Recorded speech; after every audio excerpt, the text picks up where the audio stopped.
দুঃখের পরেই আছে সুখ, কষ্টের পরেই আছে আনন্দ।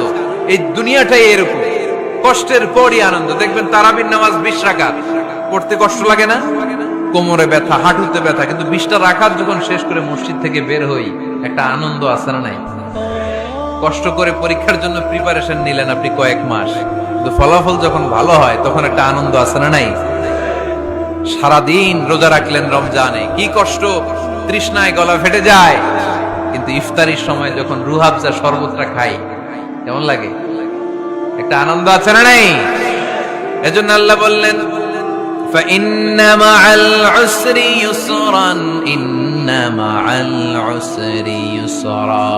ও নবী, কষ্টের দিন মক্কায় অল্প কিছু দিন, মদিনাতে আনন্দের দিন অপেক্ষা করছে। আমাদের জীবনে যদি দুঃখ কষ্ট আসে, আমরা ধৈর্য ধরবো, তাওয়াক্কুল করবো একজনের উপর, তিনি কে?